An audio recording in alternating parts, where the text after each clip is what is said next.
Welcome. I'm so pleased to have you all join me. So now when you are thinking of making a change to your policy set, you'll do that in your policy management area, which is different to your view policies. I'm just going to clean off my tabs though and just show you a little bit about how I prepare when I'm making policy changes. So first of all, I use the control button on my keyboard so that I can open up different tabs here that I know that I'll be using. And I know I want to use the view policies because as I make changes, I want to just pop over and see that it looks okay. And the other thing I know that I'll use is the file management. So I just put my finger on that control button on the keyboard and click up the file management views that I want to see. And then I can pop in here and have them open and ready to use as I go. So we'll head here into our policies, and when I click on policies under policy management, all of my policies for my site pop up. And because I'm just using my little level 3 SaaS testing site, you'll have like 7 or even 8 pages of policies down here, so a lot. So in order to, go straight and be more manageable, it's much easier sometimes just to, you can search for a policy that you're looking for up there, but you can also just click on the category of policy that you want to change, and then you'll see a much shorter, more manageable list. So we'll have a look at the code of conduct policy and let's make some changes to that. So did you see when I clicked on the policy that I want to make a change with, it populated next to here? And it's got 2 screens, and I'll take you through both of these screens. The first one is the details screen, and the second one is the section screen.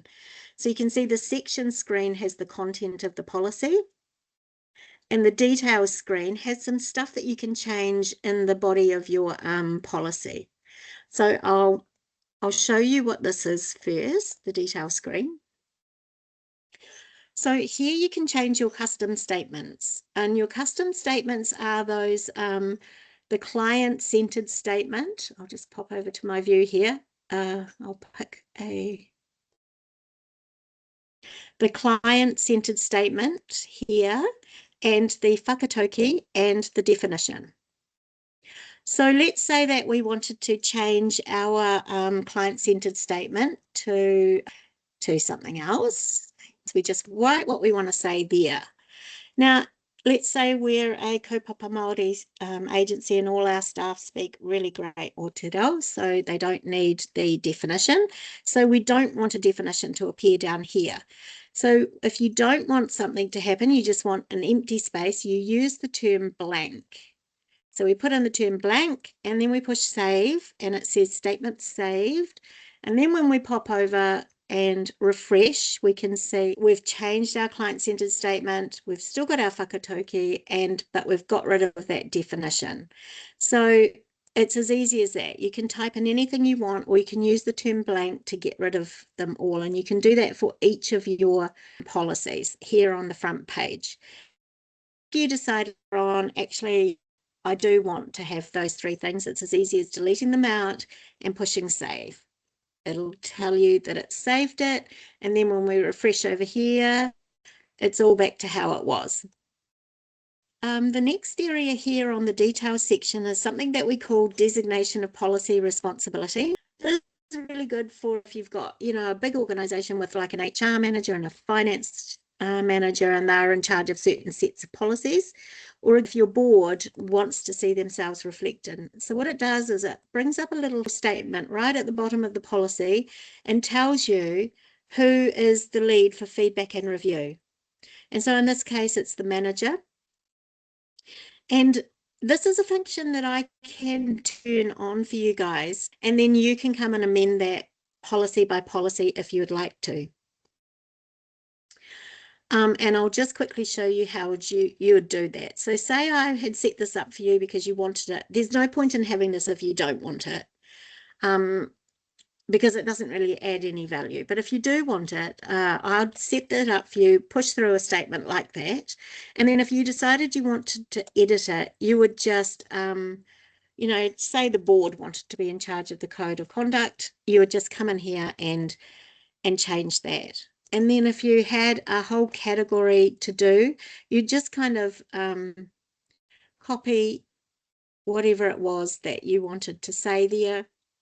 And you can say anything. It doesn't have to be this statement. You can use it for anything. And you can just pop there, edit, paste, and be a bit of a machine and go through and change them, you know, one by one in terms of the categories that you're looking at changing. And the minute you do that, it changes. So now it's got board. So it's pretty easy. And it's a useful function. I mean, the other situation that it can be good for is if you've got different services like the food bank. And so it's, you know, they could use this to determine which policy was relevant to both services or single services, for example. So that's a useful function. And if you are interested in that, just make contact with me and I can help set that up. So let's jump into the sections and look at how you make changes. Let's say that we want to add policy content to your code of conduct. Right. Let's say we wanted to add some procedures. Now, it's good to use this section title and think about smaller paragraphs in here because that formats everything beautifully in line with your existing policies. So you'll see I've put my heading title and the section title, and that means that the colors will all align to your policy side. If you put your title inside the box, in your main box, you would need to use your text coloring down here to mimic the title color of the rest of your policies. So it's really good to just keep it pretty simple when you're doing the policies online, because then it's much nicer, the formatting, when you're looking at it online. So let's say we wanted to bullet that. With bullets and numbering, if you can go one or two in, but if you go more than that, it tends to get a bit wobbly and cranky with you. So let's begin with that. And we've got our new procedures, and we'll pop over and see what does that look like in our code of conduct. So you'll see I've just simply pasted it all in, and it's come out quite nicely formatted, all in the same kind of format as the policy. So that's good, but it's in the wrong place. So if we want to move it, we use these little arrows here and we can move it down, or now it's in the middle, we can move it up or down. We'll take it down a bit more. We'll put it in front of that breach, and then we can go over here and have a look, and that's looking good. It's down here where we want it. Now let's say we want them to click to be able to download the document. So this is where we're going to use our file management, because we're going to want them to download a document. So let's grab our document in our file manager. All we have to do is upload our document, and we will pick our code of conduct.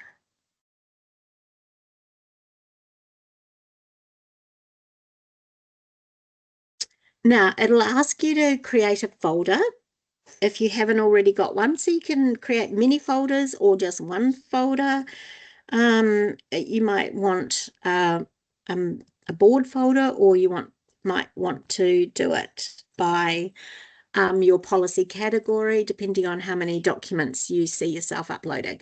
So I've got my folder, which is now here, and you can see my new folder is there, and I've got my document in the folder. So it's as easy as that. Now I need to copy the path to the words that I want them to click on and create that link. So all I need to do is click on that, and it says copied. And what I've done is I've copied the pathway to that document. You can also do that down here by copying the pathway. Again, it tells you it's copied. And so we're ready to link some words to the document. So let's say we just want to click here, and we'll link the word here. So here's the word that we're linking, and we'll paste that pathway to that document that we've just uploaded straight in here.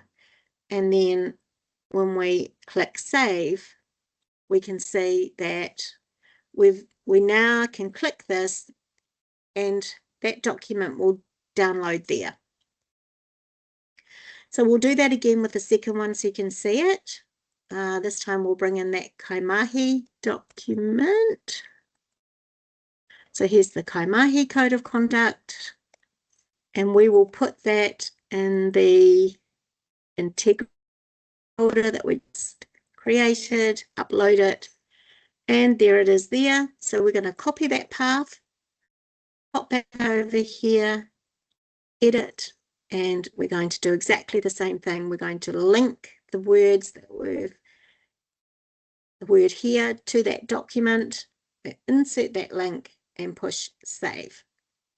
And then if we pop over here, we can see that we've got both of those documents now clickable, ready to use. Now, when you've created an addition to your policy set, you can see here that you've got this big red delete button. And above that, it's got a warning. This is a personalized paragraph, therefore it's not maintained by the policy place. So we don't even see what you've uploaded.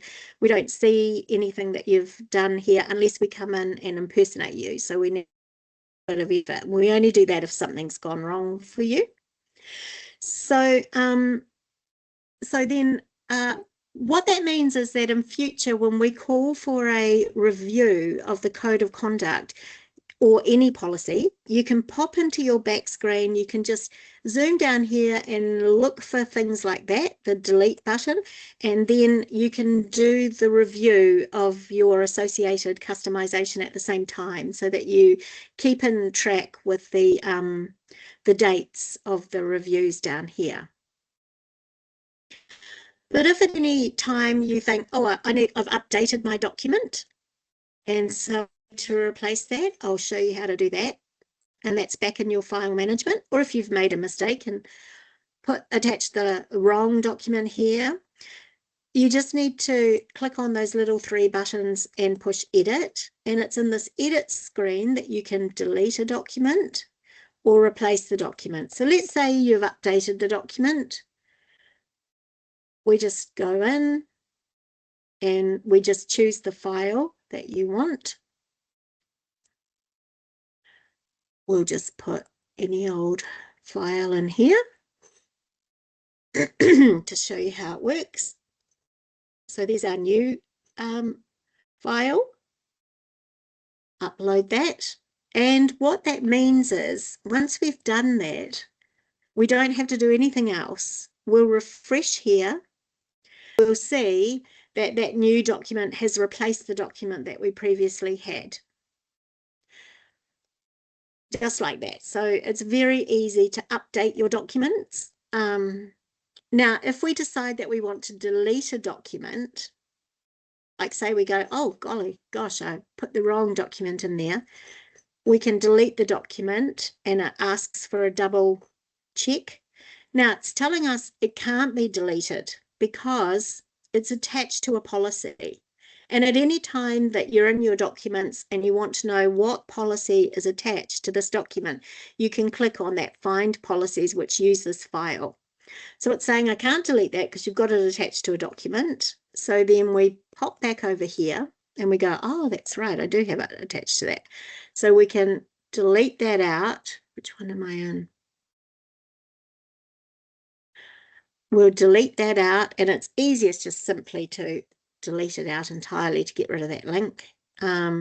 Save, and then when we're back here, we should be able to refresh and delete that, no problem now. Click to confirm and she's gone.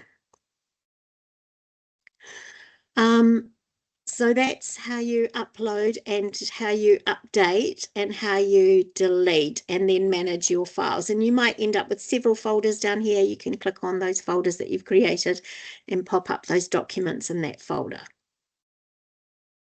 So that's that.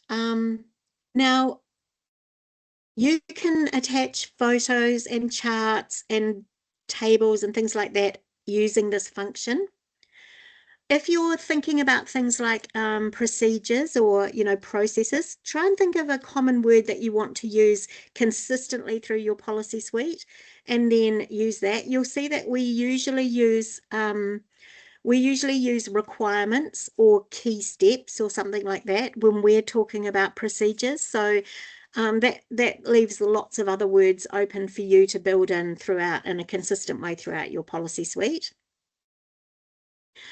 And the other thing is, if you're thinking about you're missing policy content, or you're thinking, I need to build something else in that we haven't got in your policy suite, and it's significant, it's not like a local process, just touch base with us, because we do have a lot of policy content that we may have ready that we can upload for you. And the benefits of us doing that is that we are reviewing and updating it, right? And we're keeping track of that for you. And the other thing I would just say is just check in your view screen, use that search function to make sure that we haven't covered it somewhere else, that you're still, that's unexpected. When you're using the search function, just a reminder that you don't push enter once you put those words in. But say you were looking for an employment agreement, and it will show you all the places that we use that word right through your whole policy suite. And once you decide, okay, that's the policy that I'm actually interested in, you can easily pop to see that policy. Now, that's an example too of sometimes we use different language to what you're thinking. Employment contract is an outdated term now. It's from old legislation. So the current legislation is employment. And so you won't find an employment contract in there. So sometimes you have to think, could it be a different word? So let's go back and I'll show you a couple of functions. And in doing that, I'll show you how to deal with photos and things like that as well. So if you thought, look, this is all well and good, but I really do need to change some of the core content that is used, you'd be able to just come in here, click that Customize, and then you could do what you wanted. So you might say, actually, none of these points are relevant to us. I just need to get rid of that. I want to bring in, for example, a photo. And push save. So now when we look at our policy, we can see that we've got this big picture and we've got rid of those bullet points. And we think, oh no, that picture is ridiculous. It's so huge. It's very easy to drop that back down, have a look at what that is, or drag it to the size that you think will look okay, and refresh, and we can see that looks pretty good now in there. So you can easily customize content just simply by using that customize button. Now again, when you're customizing content, what that does is it takes it out of our review, right? So now it's telling you you've got this customized paragraph, therefore it's not maintained by the policy place. When you've got a customized content, you come back down here, push that use original, make sure you really mean it, and it will take away all your content and revert to whatever we've got going on in the background. It's as easy as that. And then when we pop over here, it'll just revert back to what we had. Now, remember that we do have different suites of policies for different services as well. So do come and check with us. So in that, we do have food bank policies. We do have transitional housing, community housing, all sorts of other policy sets that we can work with you to upload. But if we don't, and it's a totally different type of service, like let's say you've got an opportunity shop, then what you can do is add new policies entirely into it. So I'll show you how that would work if you had that plan. First of all, you'd probably want a new category. The categories being the titles down your sidebar. You'd probably want a new category called Opportunity Shop. And then you could decide where you wanted that to head in your policy lineup. So we might say want that as number 3. Right, great. We've got our new suite. Now I'll come back to policy management and I'll click this little plus sign here, which is the sign to create a whole new policy. So let's say we wanted to call that shop front, and we wanted to go into our new opportunity shop category. We push save, and that then flicks up our 2 set tabs as we've just been seeing. So we could here and create our statements if we wanted to, or we'll just get straight into it and add a paragraph. This is exactly the same as the customization section that we've just been looking at. We can put our things in there and it will all look and feel the same. Now there's a wee trick when you put your first paragraph in, you have to flick back to that detail section before it lets you put in the second paragraph. Let's put in a second paragraph here. And we'll make that all nice and bulleted, and that bulleted, oops, and then we get a wee glitch. Fix that. Right, and then we think, that's put it in the wrong direction. We want that one first. Right, and now when we come back over here, we can see that in just 2 flicks of a switch, we have got a new category called Opportunity Shop and a new policy called Shopfront in there, looking like we need a little bit of help with that formatting, but apart from that, it's looking pretty good. It should have fixed that. Yeah. Yes, nice. So there it goes, looking pretty good. So, and then if you decide that you really don't want that policy again, you can delete that out as easy as that. And then you might go back and delete that category as well. Again, the category is like a document. If it's attached to policies, it's got policies attached to it. It won't let you delete those, the category, until you've deleted those or dealt with those policies and put them somewhere else. Alrighty. Well, we're here if you need us, and I hope you guys have a lovely end of day, and I'll maybe see you again.